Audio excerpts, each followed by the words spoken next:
So students, welcome to the line by line lecture series of NCERT, and today I will be dealing with the next topic of alcohols and phenols and ethers. तो अब तक basically हमने alcohols, phenols और ether chapters में classification, उसका nomenclature, methods of preparation of alcohols and phenols, इन सारे topics को डील कर लिया है। और आज का जो हमारा टॉपिक है वो बेसिकली रीजनिंग रिलेटेड है, खासकर जो physical and chemical properties of alcohols and phenols होती हैं। तो आप टॉपिक को डिस्कस करने से पहले मैं आपको ये बता देता हूं कि मैं एनसीईआरटी के आज कौन से पोर्शन को डिस्कस करने वाला हूं। तो जो बेसिक पोर्शन है वो है फिजिकल प्रॉपर्टीज। देखिए ये पेज नंबर 333 पे गिवन है, फिजिकल प्रॉपर्टीज और कुछ केमिकल रिएक्शंस, जिसमें reactions involving the cleavage of OH group से रिलेटेड जितनी भी रीजनिंग है मैं बेसिकली आज वो यहाँ पर डिस्कस करने जा रहा हूँ। तो इस चीज को मैंने यहाँ दो हेड्स में डिवाइड किया है एनसीईआरटी के बेसिस पर। जो left hand side of the board है ये बेसिकली डील कर रही है फिजिकल प्रॉपर्टीज ऑफ अल्कोहल से। देखिए these are the physical properties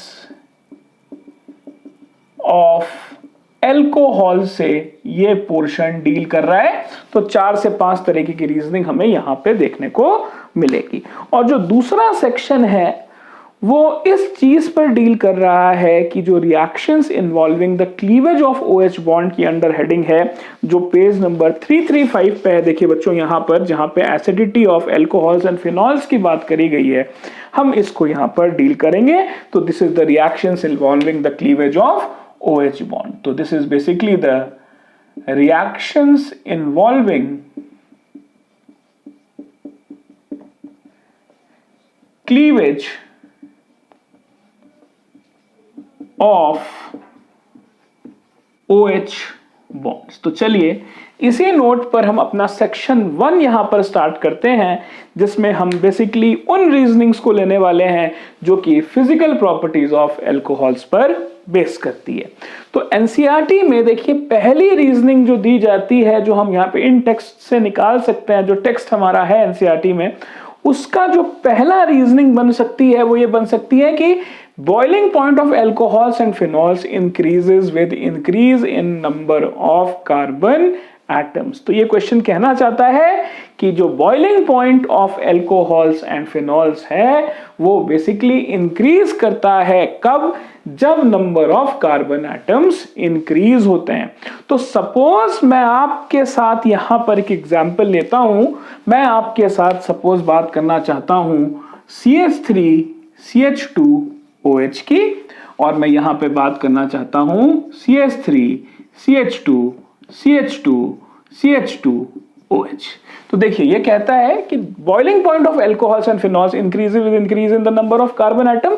तो ये हमने केस बना लिया जहां पे हमने बेसिकली इथेनॉल को लिया है, और ये केस देखिए हमने बना लिया जहां पे हमने ब्यूटेनॉल को लिया है। तो यहां पे number of carbon atoms increase कर रहे हैं। चलिए देखते कैसे।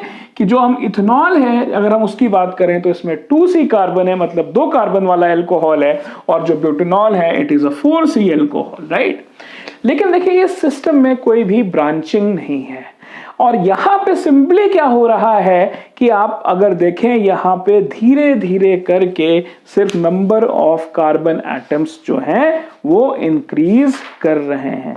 तो अगर आप इस चीज की बात करें तो यहां पे रीजनिंग क्या बनेगी कि जैसे जैसे बच्चों number of carbon atoms increase होते चले जाएंगे, यहां पे वैन डर वाल फोर्सेस ऑफ अट्रैक्शंस जो हैं वो इंक्रीज करते चले जाते हैं। और इसीलिए जब कभी भी कार्बन एटम्स बढ़ता है तो हमेशा अल्कोहल्स और फिनॉल्स का जो बॉइलिंग पॉइंट है वो इंक्रीज करता है। इसका मतलब जो यहां पे हम इसका रीजन लिखेंगे वो बेसिकली है वैन डर वाल फोर्सेस। वैन डर वाल फोर्सेस जो है बच्चों वो यहां पे बेसिकली क्या कर रही हैं? इंक्रीज कर रही हैं। तो यहां पे इसको हम मोर प्रिसाइजली साफ साफ कुछ इस तरीके से लिखते हैं कि इस क्वेश्चन की जो हमारे पास रीजनिंग बन रही है that is basically the increase in van der Waals force of attractions. तो इसका देखिए यहां पर जो सॉल्यूशन हो गया वो ये हो गया। अब एक चीज इंपॉर्टेंट है बच्चों, क्योंकि अल्कोहल है तो अल्कोहल हाइड्रोजन बॉन्डिंग भी बना रहा है। तो इथेनॉल और ब्यूटेनॉल जो मैंने यहाँ पे केस लिया था, दोनों ही केसेस में हाइड्रोजन बॉन्डिंग भी बनेगी, लेकिन कार्बन के नंबर इंक्रीज होने के कारण हाइड्रोजन बॉन्ड के अलावा जो van der Waals forces of attractions हैं वो भी इंक्रीज करेंगी, जिस कारण से जब number of carbon atoms increase होगा तो बॉइलिंग पॉइंट ऑफ अल्कोहल्स और फिनॉल्स इंक्रीज करेंगे। तो चलिए अब हम अपनी सेकेंड रीजनिंग पर आते हैं कि boiling point of alcohols decreases with increase of branching in carbon chain. यह आपसे कहता है कि आपके पास सपोज एक अल्कोहल इस तरीके से है और आपके पास देखिए यहां पे अल्कोहल इस तरीके से है। तो जब कभी भी ये बात कर रहा है कि यहां पे बेसिकली जब ब्रांचिंग बढ़ेगी तो आप यहां पर देख रहे हैं कि जो बॉइलिंग पॉइंट ऑफ अल्कोहल्स है वो बेसिकली डिक्रीज होता है। इसका एक बहुत बड़ा रीजन ये बच्चों ये है कि यहां पर हमेशा जो सरफेस एरिया है, जो यहां पर सरफेस एरिया है वो बेसिकली डिक्रीज कर जाता है। तो whenever there is an increase in branching, the surface area decreases. Hence, the boiling point of alcohol decreases with the increase in branching system. Reason बहुत सिंपल है, अगर चेन में ब्रांचिंग नहीं होगी तो चेन लंबी होगी, सरफेस एरिया ज्यादा होगा, लेकिन जैसे जैसे उसमें ब्रांचिंग होती चली जाएगी उसका सरफेस एरिया धीरे धीरे करके कम होता चला जाएगा। और ब्रांचिंग होने के कारण अल्काइल ग्रुप्स के चेन में आप देखें धीरे धीरे करके जो स्टेरिक हिंड्रेंस है वो भी बढ़ती चली जाती है और मॉलिक्यूल एक रिपल्सिव फोर्सेस को फेस करना शुरू कर जाता है, जिस कारण से जो सरफेस एरिया तो डिक्रीज होता ही होता है और रिपल्सिव फोर्सेस जनरेट होने के कारण वहां पर बेसिकली जो बॉइलिंग पॉइंट है वो अगेन डिक्रीज कर जाता है। तो एनसीईआरटी के बेसिस पर इस क्वेश्चन का जो आंसर हमारे पास आ रहा है कि boiling point of alcohol decreases with increase of branching in the carbon chain, it is simply just the answer you should give is there is the decrease in surface area with increase in branching, hence the boiling point of alcohols decreases. चलिए अब हम third question की तरफ जाते हैं कि boiling point of alcohols and phenols are higher than corresponding ethers, haloalkanes and haloarenes. अब देखिए यहां पे ये तीन केसेस को स्टडी करने की कोशिश हम करेंगे, लेकिन उससे पहले अगर हम बॉइलिंग पॉइंट का ट्रेंड देखें बच्चों अल्कोहल्स, ईथर्स और एल्केन्स में, तो हम देखेंगे कि हायर बॉइलिंग पॉइंट जो होता है या हाईएस्ट बॉइलिंग पॉइंट होता है इन तीनों केसेस में वो बेसिकली अल्कोहल का होता है, followed by ether and then alkane. देखिए ROH का हाईएस्ट बॉइलिंग पॉइंट होगा, ईथर का जो फंक्शनल ग्रुप होता है बच्चों वो ROR होता है और एल्केन का देखिए RH या RR होता है। तो आप देखेंगे कि highest strength of hydrogen bonding जो है वो हमें यहां पर बेसिकली अल्कोहल्स के केस में देखने को मिलेगी, ईथर में कम होती है।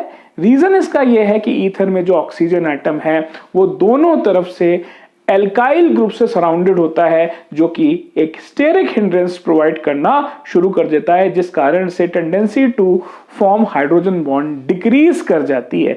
और आप अगर एल्केन्स की बात करें तो वहां पे कोई भी क्राइटेरिया जो हाइड्रोजन बॉन्ड को फॉर्मेशन के लिए सेटिस्फाई करना होता है वो वहां पर फुलफिल नहीं हो रहा, जिस कारण से यहां पे नो हाइड्रोजन बॉन्डिंग होगी, यहां पे एक वीक हाइड्रोजन बॉन्डिंग होगी और यहां पे मैक्सिमम हाइड्रोजन बॉन्डिंग होगी, जिस कारण से जो अल्कोहल्स है उसका बॉइलिंग पॉइंट हमेशा ईथर्स और एल्केन्स जिनका मोलर मास अल्कोहल के कंपैरेबल होता है बच्चों उससे रिलेशन में हमेशा अल्कोहल्स का जो बॉइलिंग पॉइंट होगा वो ज्यादा होगा। तो ये हमारा जो फोर्थ पॉइंट डील कर रहा था वो general trend in the boiling point of alcohols, ethers and alkanes के रेफरेंस में कर रहा था। चलिए अब यहां पर हम अपने थर्ड क्वेश्चन पे वापस आते हैं और इस फोर्थ पॉइंट से आपको थर्ड पॉइंट का रीजन ढूंढना बहुत आसान हो जाएगा और इसे हम यहां पर करने की कोशिश करेंगे। बोलता है अल्कोहल्स और फिनॉल्स का जो बॉइलिंग पॉइंट है वो ethers, alkanes and corresponding haloarene से, जो कि इनका मोलर मास कंपैरेबल होता है, उनसे हमेशा ज्यादा होता है। इसका बहुत सिंपल सा आंसर है ड्यू टू हाइड्रोजन बॉन्डिंग। लेकिन आप एक चीज को समझिएगा कि हाइड्रोजन बॉन्डिंग दो तरह की होती है। एक होती है जिसको हम कहते हैं इंटरमॉलिक्यूलर हाइड्रोजन बॉन्डिंग और एक होती है जिसे हम कहते हैं intramolecular hydrogen bonding. And it is very important for us to understand कि in case of two different alcohols intermolecular hydrogen bonding is present. तो सबसे पहले हम ये समझते हैं बच्चों की हाइड्रोजन बॉन्डिंग होती क्या है। देखिए जब कभी भी हाइड्रोजन इन तीन एलिमेंट्स के साथ, नाइट्रोजन, ऑक्सीजन या फ्लोरीन के साथ एक एसोसिएशन बनाता है और उस एसोसिएशन को हम बेसिकली हाइड्रोजन बॉन्डिंग कहते हैं। अब क्वेश्चन ये आता है कि हाइड्रोजन नाइट्रोजन, ऑक्सीजन और फ्लोरीन के साथ ही हाइड्रोजन बॉन्ड क्यों बनाता है? तो इसका बहुत सिंपल सा रीजन है और रीजन दो है।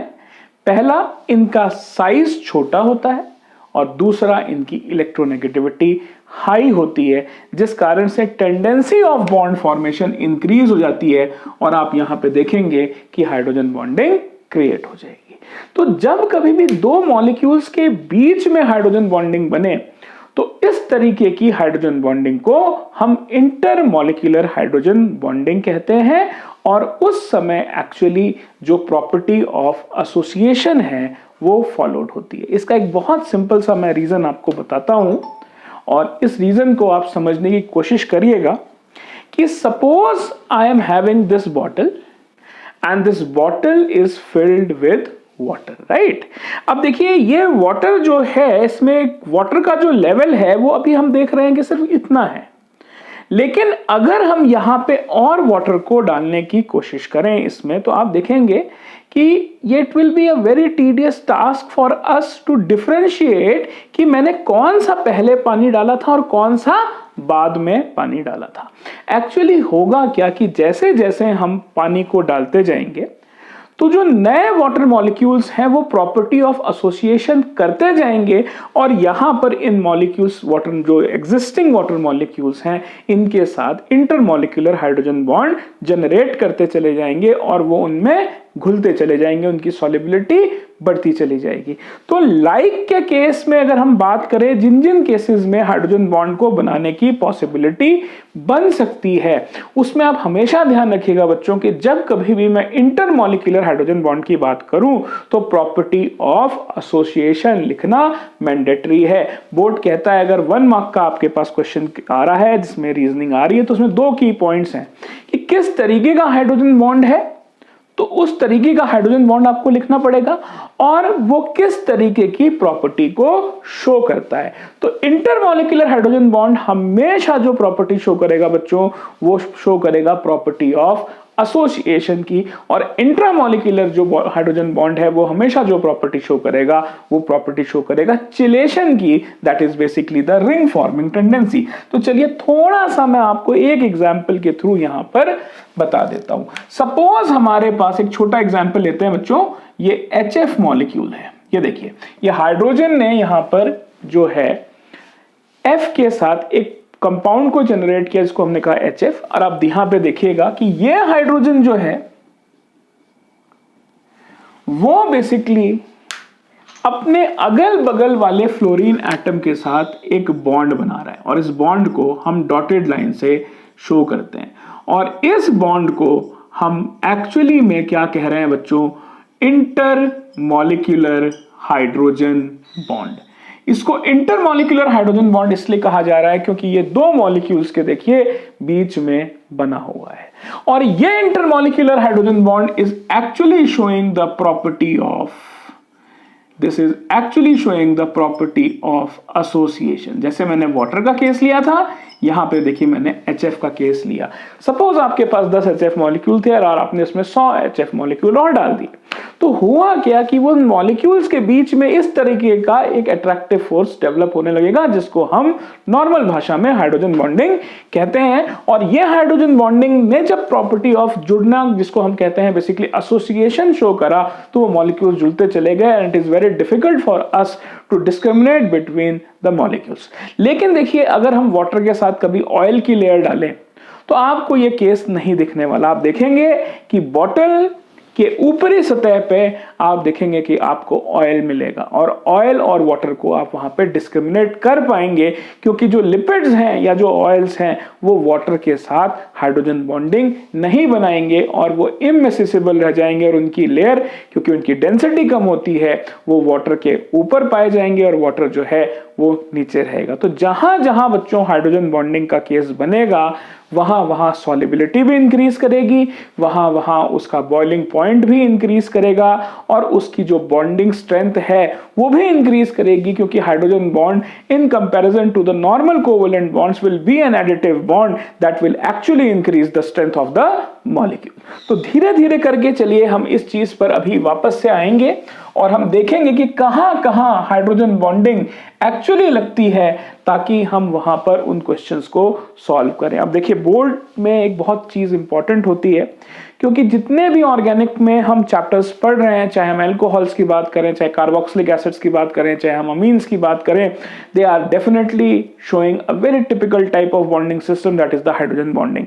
तो इसलिए बोर्ड में कहीं ना कहीं एक रीजनिंग का question, it is not compulsory but it is the most probable question, जो कि हाइड्रोजन बॉन्डिंग से रिलेट करके चाहे अल्कोहल्स में, चाहे एसिड्स में या अमीन्स में पूछा जा सकता है। इसलिए आपको एक हाइड्रोजन बॉन्डिंग की यहां पर थरो नॉलेज होनी चाहिए। अब देखिए, यहीं पे क्वेश्चन ये कहता है कि alcohols and phenols are higher than the boiling points is higher than the corresponding ethers, haloalkanes and haloarenes of comparable molar mass. इसका सीधा सा आंसर हो गया अल्कोहल्स और फिनॉल्स में, खासकर अल्कोहल्स में देखिए वहां पर हाइड्रोजन बॉन्डिंग जनरेट होती है, और हाइड्रोजन बॉन्डिंग के कारण बेसिकली जो बॉइलिंग पॉइंट है वो अल्कोहल्स का करस्पॉन्डिंग ईथर्स, हेलोएल्केन्स और हेलोएरीन से बढ़ जाता है। तो इसका बच्चों जो सोल्यूशन हमें मिल रहा है, इसका रीजन हो गया ड्यू टू हाइड्रोजन बॉन्डिंग।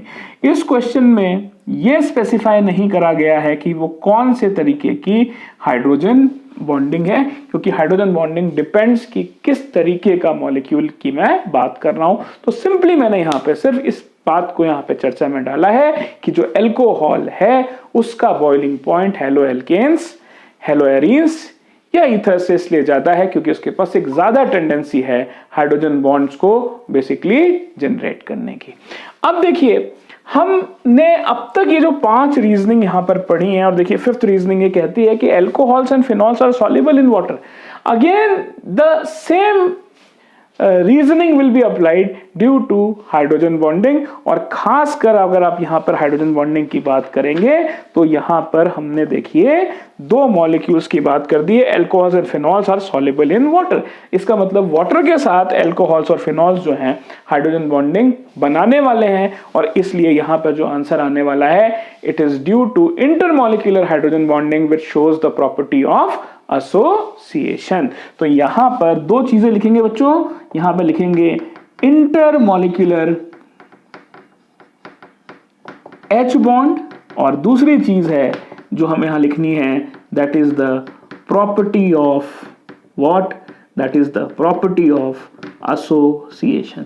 तो देखिए, ये 5 तरीके की रीजनिंग बेसिकली बन सकती हैं जब हम बात करेंगे यहां पर फिजिकल प्रॉपर्टीज ऑफ अल्कोहल्स की। तो चलिए, अब जब हम बात करने जा रहे हैं, हम केमिकल रिएक्शंस की बात करेंगे, और केमिकल रिएक्शंस में बेसिकली जिस चीज की बात हम करेंगे वो है basically reactions involving the cleavage of the OH bond. अब एनसीईआरटी में ये कई बार बोर्ड में पूछा जाता है कि आपको 2 ऐसी रिएक्शंस लिखनी है जिसमें आप ये प्रूव कर सकें कि basically the alcohols and phenols are acidic in nature. तो देखिए, अगर इस चीज को प्रूफ करना है तो आप एक चीज, मैं एक रिएक्शन बता रहा हूं, आप दूसरी रिएक्शन को मैं आपको ओरली बता दूंगा। अगर हम यहां पे बच्चों देखिए बात करें कि अगर हमें अल्कोहल को एसिडिक प्रूफ करना है, तो ये देखिए हमारा अल्कोहल है और ये देखिए हमने बेसिकली ये रिएक्शन लिखी जिसमें मैंने एक सोडियम मेटल जिसका नेचर बेसिक है उसके साथ अल्कोहल्स को रिएक्ट कराया और यहां पर देखिए हमारे पास सोडियम एल्कोक्साइड जो है वो एक हमारा सॉल्ट बन गया और यहां पे देखिए हाइड्रोजन जो है लिबरेट हो गई। तो एक्टिव मेटल्स बेसिकली क्या करते हैं, हाइड्रोजन को लिबरेट करते हैं। और अगर अल्कोहल में से हाइड्रोजन लिबरेट हुई है तो बेसिकली यहां क्या हुआ है बच्चों कि यहां पर ये hydrogen liberation from alcohols proves the acidic nature of alcohol. अब देखिए दो रिएक्शंस कैसे लिखेंगे मैं आपको बताता हूं। अगर आप सेम रिएक्शन में Na की जगह NaOH लिखेंगे तो यहां पर सोडियम एल्कोक्साइड के साथ साथ आपको यहां पे वाटर मिलेगा। तो देखिए जब कभी भी एसिड किसी बेस के साथ रिएक्ट करता है, जब कभी भी एसिड किसी बेस के साथ, सपोज मैं यहां पे NaOH लिख देता हूं, बेस के साथ रिएक्ट करता है तो देखिए वो सॉल्ट बनाएगा और यहां पे देखिए वाटर जो है ये जनरेट हो जाएगा। तो ये दो रिएक्शंस इस चीज को प्रूव कर रही हैं कि जो अल्कोहल्स हैं वो बेसिकली एसिडिक है नेचर में। तो ये बहुत इंपॉर्टेंट है। पहली रिएक्शन में आप सिर्फ Na लिखिए और हाफ मोल हाइड्रोजन का लिबरेट करिए। दूसरी रिएक्शन में आप जब कभी भी एसिड का बेस के साथ रिएक्ट करते हैं और न्यूट्रलाइजेशन रिएक्शन होता है तो आप देखेंगे कि यहाँ पे सॉल्ट प्लस वाटर जो है यहाँ जनरेट हो रहा है। तो this is one reaction to prove the acidity of alcohols. अब सिमिलरली आप इस चीज को बच्चों फिनॉल्स के लिए भी कर सकते हैं। मान लीजिए आपके पास ये देखिए सेम रिएक्शन को आप फिनॉल के लिए भी यूज कर सकते हैं और एनसीईआरटी ने बेसिकली यहाँ पर जब हम प्राइमरी अल्कोहल की बात करें या हम टर्शरी ब्यूटाइल अल्कोहल की बात करें तो देखिए ये कुछ रिएक्शंस दे रखे हैं बच्चों। तो ये जनरलाइज्ड रिएक्शन है Na के साथ। ये टर्शरी ब्यूटाइल अल्कोहल के साथ एल्यूमिनियम की रिएक्शन है जिसमें एल्यूमिनियम टर्शरी ब्यूटॉक्साइड बनाया। देखिए हाइड्रोजन लिबरेट हो रहा है यहाँ पे और ये हाइड्रोजन का लिबरेशन ये प्रूव कर रहा है कि जो अल्कोहल्स हैं वो बेसिकली एसिडिक है नेचर में। सिमिलरली बच्चों हम इस चीज में फिनॉल्स के रिस्पेक्ट में भी बात कर सकते हैं। तो ये देखिए बेंजीन के ऊपर मैंने अगर OH लगा दिया तो इसको फिनॉल कहा।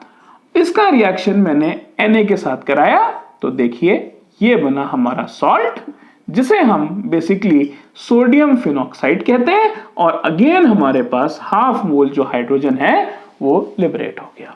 तो again the reaction is proving the acidic nature of phenol and the salt that is formed is basically sodium phenoxide with the evolution of hydrogen gas which proves the acidic nature of phenol। अब यहां पर देखिए ये important है बच्चों board के लिए और दो रिएक्शंस एक्चुअली आपको कम से कम पता होनी चाहिए जब आप अल्कोहल्स और फिनॉल्स के एसिडिक नेचर को प्रूव करना चाहते हैं थ्रू केमिकल रिएक्शंस। ठीक है, अब देखिए हम नेक्स्ट चीज पर आते हैं जो ये चीज को प्रूव करने की कोशिश करेंगे कि हमारे पास देखिए प्राइमरी, सेकेंडरी और टर्शरी फॉर्म्स जो हैं यहां पर अल्कोहल्स के लिखे हुए हैं। प्राइमरी क्यों? क्योंकि देखिए एक कार्बन से सिर्फ एक कार्बन जुड़ा हुआ है यहाँ पे, तो इसलिए ये वाला जो कार्बन है ये प्राइमरी कार्बन है या 1 डिग्री कार्बन है। सेकेंड केस में अगर हम आ पाए तो यहां पे देखिए ये कार्बन 2 कार्बन से जुड़ा हुआ है। This is basically what we call as the secondary और 2 डिग्री कार्बन। और अगर आप यहां पर देखें तो ये कार्बन बच्चों 3 कार्बन से जुड़ा हुआ है, दैट इज 3 डिग्री कार्बन। लेकिन हमें यहां पर एक चीज को प्रूव करना है कि एसिडिक स्ट्रेंथ ऑफ फिनॉल को प्रूव करना है। तो इसमें हमें यह प्रूव करना है कि सबसे ज्यादा एसिडिक कौन सा है। वैसे तो मैं आपको एक बहुत सिंपल सा तरीका बताता हूं कि जितने ज्यादा आपके पास इलेक्ट्रॉन डोनेटिंग ग्रुप्स होंगे, ठीक है, उतना ज्यादा आप मान के चलिए उसका प्लस आई इफेक्ट होगा, उतना ज्यादा उसका प्लस आई इफेक्ट होने वाला है। जितना ज्यादा उसका प्लस आई इफेक्ट होगा उतनी ज्यादा वो एक बेटर क्या होगा, इलेक्ट्रॉन डोनर होगा। It will be a better base. उसका मतलब बेसिक नेचर जो है बच्चों वो उतना ज्यादा होगा। ठीक है, तो जितना जो एक बेटर इलेक्ट्रॉन डोनेटिंग ग्रुप होगा उसका प्लस आई इफेक्ट ज्यादा होगा, that will be a better electron donor, that means it will be more basic. Next important चीज है, उसका जो के होगा वो ज्यादा होगा, लेकिन उसका जो पी होगा वो कम होगा। तो देखिए, जब कभी भी हम बात करते हैं एसिडिक या बेसिक नेचर की, तो जो सबसे स्टैंडर्ड वैल्यू है वो तो है बेसिकली के। जिन जिन कंपाउंड्स का के बेसिकली ज्यादा होता है उसका हमेशा एसिडिक नेचर ज्यादा होता है। देखिए, एसिडिक और बेसिक नेचर कई फैक्टर्स पर डिपेंड करता है, ये सिर्फ प्लस आई इफेक्ट पे डिपेंड नहीं करता, क्योंकि हम यहां पे बहुत एलिमेंट्री बात कर रहे हैं इसलिए मैंने प्लस आई इफेक्ट लिखा है। लेकिन आप अगर कॉम्पिटिटिव लेवल की वीडियोस जब मैं यहां पे बनाऊंगा, तो जब आप इस चीज को देखेंगे तो मैं आपको इस चीज को बहुत डिटेल में समझाऊंगा कि आई factor inductive effect, are effect जिसको रेजोनेंस इफेक्ट भी कहा जाता है, मीजोमेरिक इफेक्ट जिसको एम इफेक्ट कहते हैं, ये भी इन्वॉल्व होते हैं किसी भी चीज के एसिडिक या बेसिक नेचर को डिटरमाइन करने के लिए। लेकिन अगर आप न्यूमेरिकल बेसिस की बात करें तो बेसिकली जिस भी चीज का के ज्यादा होगा बच्चों उसका एसिडिक नेचर ज्यादा होगा, जिस चीज का के भी ज्यादा होगा उसका बेसिक नेचर ज्यादा होगा, और के और पी में बच्चों इनवर्स रिलेशन होता है। और वो रिलेशन क्या होता है कि जितना पी होता है that is minus log into K, and similarly p is equal to minus log into K. तो आप इस चीज को हमेशा ध्यान रखिएगा कि जब कभी भी एसिडिक नेचर की बात आए तो आप इस चीज को जरूर कंसिडरेशन में लीजिएगा, के एंड पी की वैल्यूज। आपको मैं इसका फर्क बताता हूं। ये दोनों चीजें के और पी हम तब यूज करते हैं जब हम बेसिकली बफर्स की बात करते हैं आयनिक इक्विलिब्रियम में, फिजिकल केमिस्ट्री में। लेकिन कंडीशन तो बच्चों वहीं से एक्चुअली जनरेट करती होती है। और जो हम इन चीजों की बात करते हैं कि किसकी इलेक्ट्रॉन डोनेटिंग टेंडेंसी ज्यादा है, जिस कारण से उसका प्लस आई इफेक्ट बढ़ेगा, जिस कारण से उसकी इलेक्ट्रॉन डोनेशन की कैपेसिटी बढ़ेगी और अल्टीमेटली उसका बेसिक नेचर बढ़ेगा, ये वो रीजनिंग प्रोस्पेक्ट है जो बेसिकली हम ऑर्गेनिक केमिस्ट्री में कंसिडरेशन में लाते हैं। अब देखिए, इस क्वेश्चन को हम देखते हैं तो हम यहां पे देखेंगे कि यहां पे तो बच्चों हमारे पास एक ही एल्काइल ग्रुप है and this is the plus I group, right. तो alkyl group basically plus I effect show करता है। और देखिए यहां पे it is a electron donating group. यहां पे आप देखेंगे कि यहां पे दो ऑब्वियस सी बात है एल्काइल ग्रुप है, यहां पे आप देखेंगे बच्चों यहां पे 3 प्लस आई इफेक्ट शो हो रहे हैं। तो आप देखेंगे कि यहां पे अगर मैं एसिडिक नेचर की बात करूं तो जहां सबसे ज्यादा इलेक्ट्रॉन डोनेटिंग ग्रुप्स होंगे वो सबसे ज्यादा बेसिक होगा। मतलब अगर हम तीनों कंडीशंस को कंसिडर करें तो this third case will be most basic. तो अगर ये मोस्ट बेसिक है तो ये लीस्ट एसिडिक हुआ।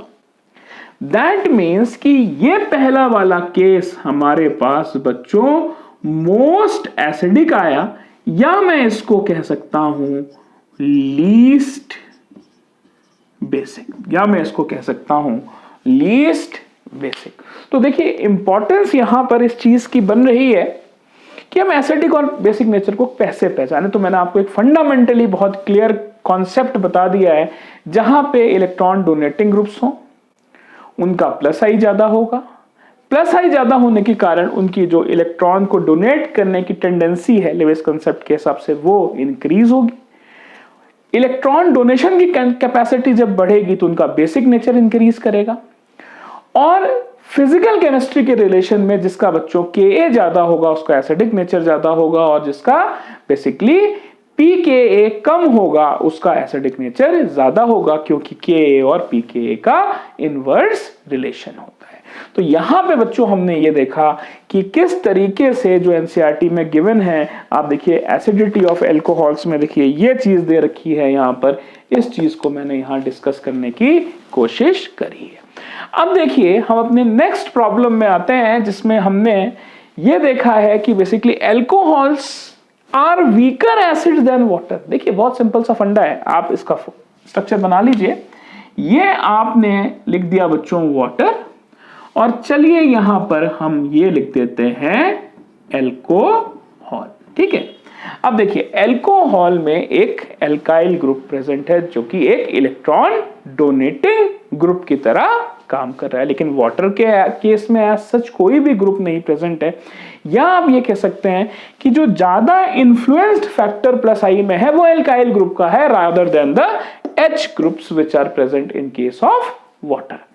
अब देखिए एल्कोहल्स जो हैं अगर वो वीकर एसिड्स हैं that means they are stronger bases. That means कि आप देखेंगे बच्चों यहां पर कि यहां पर एल्काइल ग्रुप के होने के कारण यहां पे देखिए ये प्लस आई ग्रुप आ गया, तो यहां पे प्लस आई इफेक्ट लग गया, इलेक्ट्रॉन डोनेशन की कैपेसिटी बढ़ गई। जब डोनेशन की कैपेसिटी बढ़ गई तो electron the alcohols they are better electron releasers in comparison to the water counter part. That means कि यहां पे एल्कोहल्स जो है एक वीकर एसिड की तरह काम करेंगे, क्योंकि जो एसिड्स होते हैं मैं आपको उसका कॉन्सेप्ट बताता हूं, जो एक्चुअली इलेक्ट्रॉन पेयर एक्सेप्टर होते हैं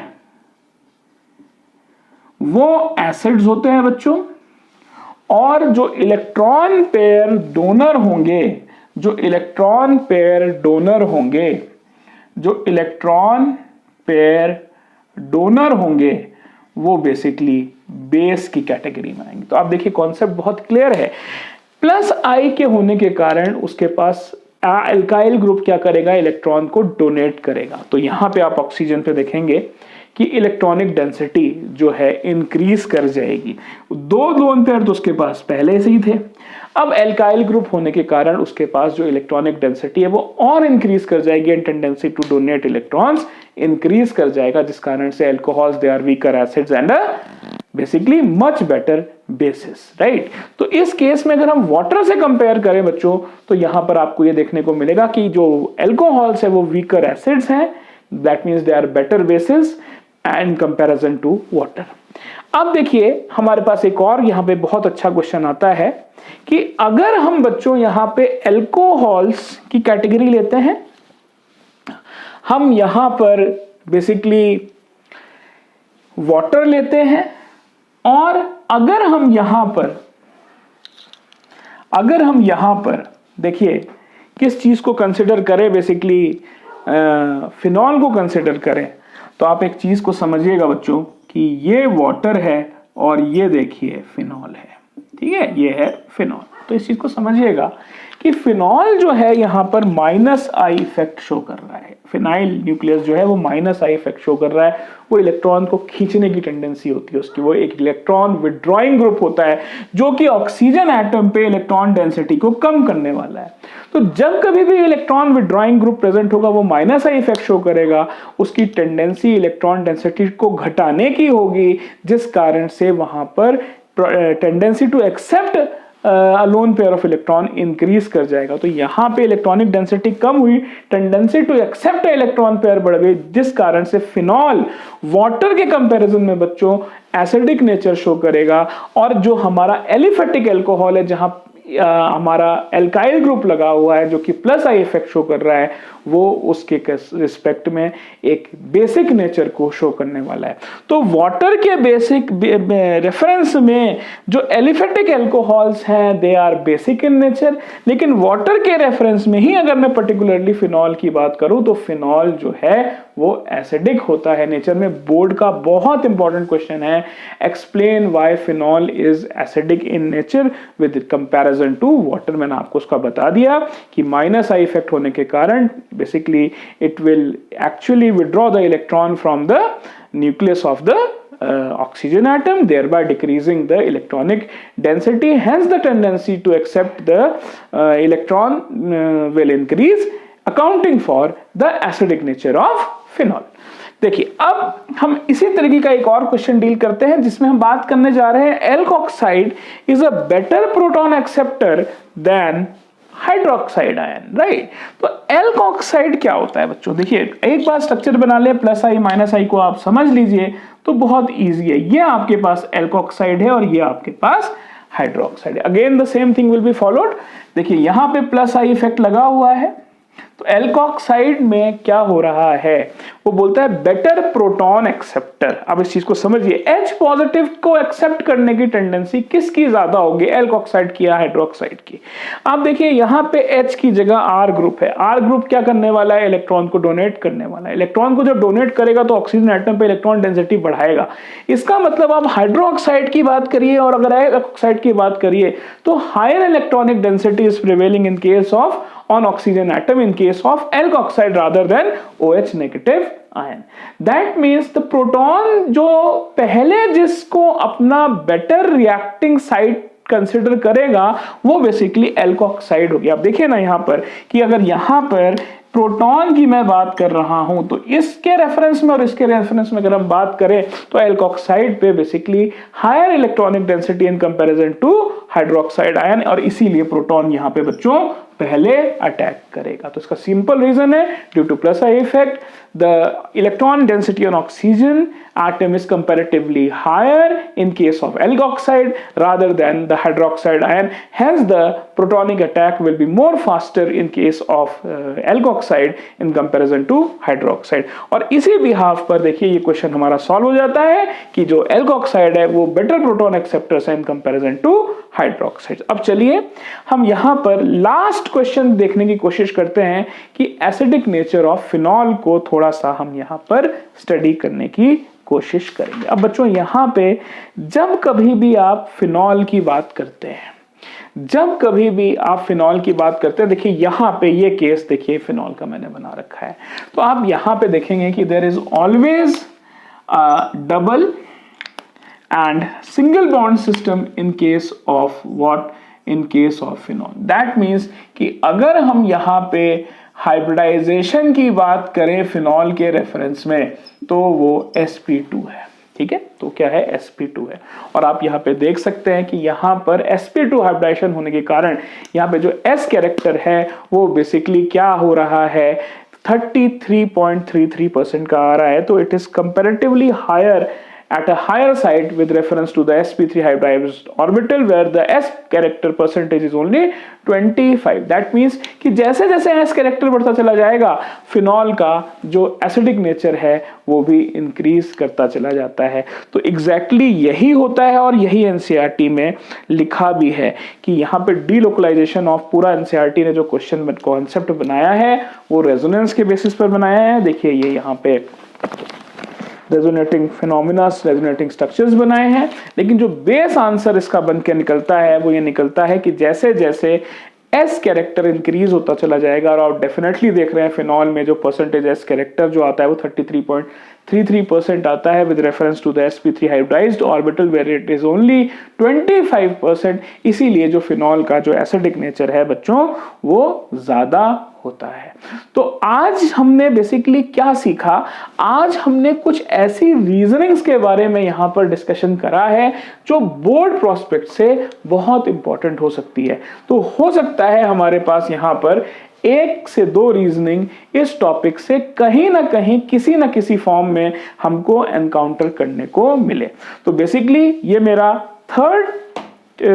फोर्थ लेक्चर था on the chapter alcohols, phenols and ethers. Fourth या थर्ड जो भी हमारा ये टॉपिक था ये अभी यहाँ कंप्लीशन की तरफ जा रहा है, और कल मैं यहाँ पर कुछ इंपॉर्टेंट केमिकल रिएक्शंस की बात करने वाला हूँ जिसमें हम बेसिकली एस्टरिफिकेशन को देखेंगे, हम बेसिकली हाइड्रेशन की बात करेंगे, हम डिहाइड्रेशन की बात करेंगे ऑफ एल्कोहल्स। हाइड्रेशन की बात तो हम कर चुके हैं, एल्कीन्स का हाइड्रेशन करके हमने बेसिकली एल्कोहल्स को प्रिपेयर किया था। कल नेक्स्ट लेक्चर में हम एस्टरिफिकेशन की बात करने वाले हैं, पहली बात। दूसरी चीज हम बात करने वाले हैं एल्कोहल्स की कुछ हाइड्रोजन हैलाइड्स के साथ रिएक्शन के साथ, फास्फोरस पेंटाक्लोराइड के साथ रिएक्शन की बात, फास्फोरस ट्राइक्लोराइड के साथ रिएक्शन की बात, SOCl2 के साथ रिएक्शन की बात, डिहाइड्रेशन ऑफ एल्कोहल की हम बात करेंगे, कुछ मेजर ऑक्सीडेशन रिएजेंट्स की बात करेंगे जो कि एल्कोहल्स के ऑक्सीडेशन में इन्वॉल्व होते हैं। हम इलेक्ट्रोफिलिक एरोमेटिक सब्स्टिट्यूशंस की बात करेंगे जिसमें हम देखेंगे कि कैसे हम फिनॉल के रिएक्शंस को करवाएंगे with reference to the different reagents. तो बच्चों हम अपने नेक्स्ट लेक्चर में अब दोबारा से अपनी line by line lecture series को कंटिन्यू करेंगे। For now on a very thank you for actually attending my classes and giving a very good response to my video lectures based on the organic chemistry of class 12. Thank you.